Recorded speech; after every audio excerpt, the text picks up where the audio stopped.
यार निडर हो जाओ, डर डर के क्यों जीते हो? किससे डर लगता है? जहां तुम्हें भय लगे वहां खड़े होके देखो राधा राधा कौन है, कुछ नहीं। डरना किस बात का, क्यों डरना?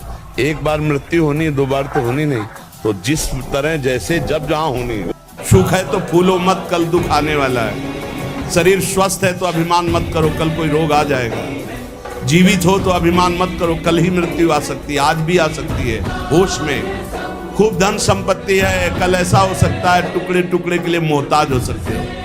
ए फिसला तू ही है, तू ही खड़ा होगा, तू ही पैर जमाएगा, तू ही रौंद के निकल जाएगा। मेरी बात मान, हारने की जरूरत नहीं। बस गंदी दृश्य देखना बंद कर मोबाइल से, और गंदी हरकत करना बंद कर, और दंड बैठक मार, 2-3 किलोमीटर दौड़, सात्विक भोजन कर, सत्संग सुन, नाम जप कर, देख तेरे जीवन में प्रकाश आती है। ब्रह्मचारी जब ललकारता है ना तो बड़ी बड़ी अस्थियां पीछे हट जाती है। भीष्म पितामह की तरह जब दुर्योधन कहता ना, पितामह क्या हम युद्ध में विजय प्राप्त हो जाएगी? वो कहता कि दुर्योधन जब तक मेरे हाथ में धनुष बाण है ना, प्राचीन तुझे छू भी नहीं सकती।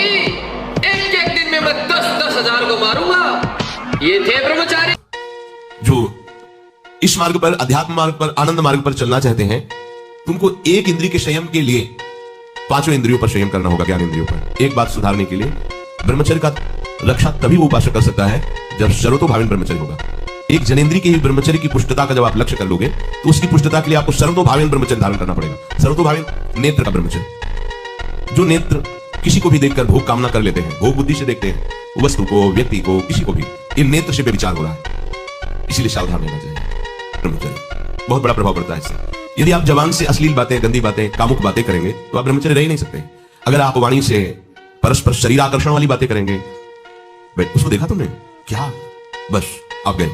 चाहे वो स्त्री शरीरधारी साधक हो या पुरुष शरीरधारी, परस्पर आकर्षण संबंधी यदि वाणी खुली आपकी, तो वाणी के व्यभिचार से आपका जनेंद्रिय का व्यभिचार प्रारंभ हो जाएगा। आप रोक नहीं सकते, नहीं रोक सकते। इसलिए वाणी से भी कोई ऐसी वार्ता ना कीजिए जिससे आपके अंदर काम। जो भारत देश से महान भारत देश को क्यों कहा गया? ऐसा भी है कि अन्य देश स्वीकार किया जाता है कि हमसे धनी है, स्वीकार किया जाता है कि वैज्ञानिक तत्वों में भी हमसे आगे हैं, पर भारत को महान धर्मशाली देश कहा गया है। कोई भी किसी भी देश का धर्मगुरु हो, हमारे देश में आएगा, हमारी ऋषियों के सूत्रों से ही अपने धर्म को पुष्ट करेगा। साप का मूल जड़ भारत धर्म का है। कहीं भी हो, कहीं भी देख लो, चाहे जिस देश का नाम लो, कहीं ना कहीं किसी भारत के ब्रह्म ऋषि की छाप लेकर के डोल रहा है। भारत भोग प्रधान देश नहीं है, भारत धर्म प्रधान देश है। यहाँ धर्म गुरुओं के द्वारा धर्म स्थापना करके चलाया जाता है। यहाँ आज जो हम समझ रहे हैं कि बाहरी परिपाटी हमारे भारत में आ जाए तो भारत आधुनिक और सर्वश्रेष्ठ देश माना जाएगा, कभी नहीं।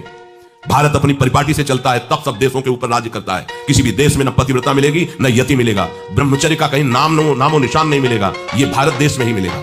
यहाँ ब्रह्मचारी मिलेंगे, यहाँ सती मिलेंगे, यहाँ प्राणपण से धर्म का पालन करने वाले मिलेंगे। अब हमारे जो नई पीढ़ी है वो आधुनिकता को स्वीकार कर रही है। गर्लफ्रेंड, बॉयफ्रेंड, कौन सा रिलेशन है, लिव इन रिलेशन, ये हमारे कहीं किसी भी धर्म ग्रंथ में लिखा हो तो आप बता दीजिए। बाल्यावस्था से आज तक जितने भी धर्म ग्रंथों का स्वाध्याय हुआ कहीं भी लिखा हो तो ये बोलो सर्वनाश का स्वरूप है कि नहीं?